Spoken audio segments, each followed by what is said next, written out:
Hi అండి, welcome to Lakshmi's cooking. ఈరోజు నేను దొండకాయతో మసాలా కర్రీ చేశానండి. ఎంత బాగుందంటే అసలు మీరందరూ కూడా ఒకసారి ఈ కర్రీని ఒకసారి ట్రై చేసి చూడండి. దొండకాయతో ఎక్కువ రెసిపీస్ ఉండవు కదండి, కానీ ఈ కర్రీ ఒకసారి చేసి చూడండి, చాలా బాగుంటుంది. మరి ఈ కర్రీ కోసం ముందుగా మసాలా ప్రిపేర్ చేసుకుందాం. దానికి స్టవ్ మీద ప్యాన్ పెట్టుకొని 2 టేబుల్ స్పూన్స్ ధనియాలు, 1 టేబుల్ స్పూన్ జీలకర్ర, అలాగే 1 ఇంచ్ దాల్చిన చెక్క, 3 యాలకులు, అలాగే ఒక 4 వరకు లవంగాలను వేసుకొని ఒక 5-6 వరకు జీడిపప్పు పలుకులు కూడా ఇందులోకి వేసుకోవాలి. అలాగే ఎండు కొబ్బరి ముక్కలు చిన్న చిన్న పీసెస్ కింద కట్ చేసుకొని వేసుకోవాలండి. ఎండు కొబ్బరి లేకపోతే పచ్చి కొబ్బరి కూడా వేసుకోవచ్చు. ఇవన్నీ వేసుకొని మీడియం ఫ్లేమ్లో పెట్టుకొని దోరగా వేయించుకోవాలి. మాడిపోకుండా చూసుకోవాలండి. మాడిపోతే కనుక కర్రీ టేస్ట్ అనేది పాడైపోతుంది. కాబట్టి మీడియం ఫ్లేమ్లో పెట్టుకొని దగ్గర ఉండి ఇలా వేయించుకోవాలి. ఇవన్నీ వేగిపోయాక లాస్ట్లో 2 టేబుల్ స్పూన్స్ వరకు నువ్వులను కూడా వేసుకొని 1 నిమిషం అలా ఫ్రై చేసుకొని స్టవ్ ఆఫ్ చేసేసుకోవాలి. నువ్వులు తొందరగా వేగిపోతాయి కాబట్టి స్టవ్ ఆఫ్ చేసుకునే ముందు వేసుకుంటే సరిపోతుంది. ఇలా వేగాక దీన్ని కూడా స్టవ్ ఆఫ్ చేసేసుకొని ఒక ప్లేట్లోకి తీసేసుకుందాం. ఇప్పుడు ఈ మసాలాలు చల్లారేలోపు మనం దొండకాయలు కట్ చేసుకుందామండి. ఈ కర్రీ కోసం ఇక్కడ నేను ఒక 1/2 కేజీ వరకు దొండకాయలు తీసుకొని శుభ్రంగా కడిగేసి ఇలా కట్ చేసి పెట్టుకున్నాను. ఇప్పుడు ఈ దొండకాయలతో మనం కర్రీ చేసుకుందాం.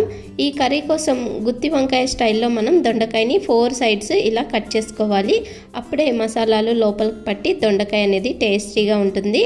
మనం చూస్ చేసుకున్నప్పుడు లేత దొండకాయలు తీసుకుంటే తొందరగా ఉడుకుతాయి, అలాగే కర్రీ టేస్ట్ కూడా బాగుంటుంది.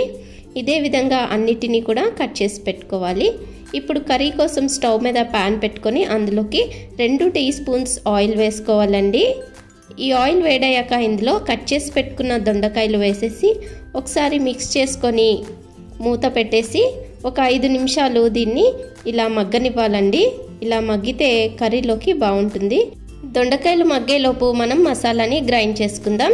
మనం డ్రై రోస్ట్ చేసుకున్న ఈ మసాలాలు మిక్సీ జార్లోకి వేసేసుకొని కొద్దిగా నీళ్లు పోసుకొని మెత్తని పేస్ట్ లాగా చేసుకోవాలండి. ఇలా మసాలాలు ఎంత బాగా మెత్తగా అవుతే గ్రేవీ అంత చక్కగా వస్తుంది. ఇప్పుడు మనం దొండకాయలు చూడండి 5 నిమిషాల తర్వాత ఇలా మగ్గాయండి. ఇప్పుడు వీటిని ఒక ప్లేట్లోకి తీసేసుకుందాం. ఇలా ముందుగానే దొండకాయల్ని మగ్గించుకోవడం వల్ల కూరలో తొందరగా ఉడికిపోతాయండి. ఇలా తీసేసుకున్నాం కదా. ఇప్పుడు అదే ప్యాన్లో ఇంకొక 2 టేబుల్ స్పూన్స్ ఆయిల్ వేసుకోవాలి. ఆయిల్ వేడయ్యాక కట్ చేసుకున్న ఉల్లిపాయలు, కొంచెం కరివేపాకు వేసుకొని దోరగా వేయించుకోవాలండి. ఒకసారి ఉల్లిపాయలు ఇలా బాగా వేగిపోయాక ఇందులో 1 టేబుల్ స్పూన్ అల్లం వెల్లుల్లి పేస్ట్ వేసుకొని పచ్చివాసన పోయేంత వరకు బాగా కలుపుకోవాలి. ఇప్పుడు ఇందులోకి కట్ చేసి పెట్టుకున్న 2 టొమాటోస్ని వేసుకొని రుచికి సరిపడేంత ఉప్పు, 1/2 టేబుల్ స్పూన్ వరకు పసుపు యాడ్ చేసుకోవాలి. అలాగే మనం తినగలిగే కారాన్ని బట్టి కారం యాడ్ చేసుకోవాలి. ఇవన్నీ వేసుకొని ఒకసారి మిక్స్ చేసుకుందాం. టొమాటోలు మెత్తబడే వరకు ఒక 2 నిమిషాలు మూత పెట్టేసి మగ్గనిద్దాం. 2 నిమిషాల తర్వాత మూత తీసి చూద్దాం. చూడండి మనకి టొమాటోలు మెత్తగా అయిపోయాయి. ఇప్పుడు గరిటెతో ఒకసారి బాగా కలిపేసుకోవాలి.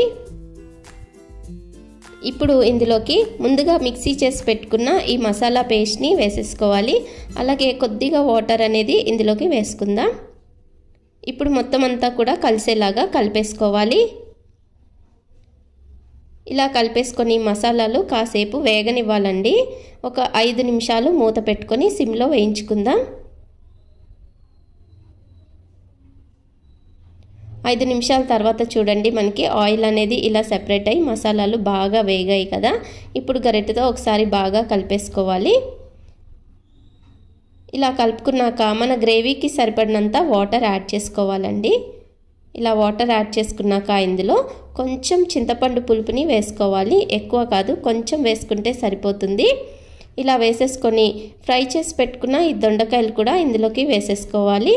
ఇప్పుడు మొత్తం అంతా ఒకసారి బాగా మిక్స్ చేసుకొని ఉప్పు కారాలు చూసుకోవాలండి. అన్నీ సరిపోతే కనుక మూత పెట్టేసి 10 నిమిషాలు లో ఫ్లేమ్లో అలా కుక్ చేసుకోవాలి.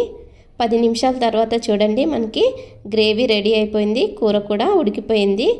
ఆయిల్ అనేది ఇలా పైనుంచి సెపరేట్ అవుతుంది కదా, అంటే మనకి కూర రెడీ అయిపోయినట్టే. ఇప్పుడు ఒకసారి ఇలా కలిపేసుకొని లాస్ట్లో కొంచెం కొత్తిమీరని వేసేసుకుంటే టేస్టీగా దొండకాయ కర్రీ రెడీ అయిపోయిందండి. ఈ దొండకాయ కర్రీ రైస్లో కానీ చపాతీలో కానీ పరోటా కానీ చాలా టేస్టీగా ఉంటుందండి. మనం ఎప్పుడైనా ఇలాంటి కూరలు ఫంక్షన్స్కి వెళ్ళినప్పుడు లేదా క్యాటరింగ్కి ఇచ్చినప్పుడే తింటూ ఉంటాం కదా. ఈసారి ఇంట్లో తప్పకుండా ఇలా ట్రై చేసి చూడండి. మరి నేను చేసిన ఈ దొండకాయ కర్రీ రెసిపీ మీ అందరికీ నచ్చితే లైక్, షేర్, కామెంట్ చేసి నా ఛానల్ని తప్పకుండా సబ్స్క్రైబ్ చేసుకోండి.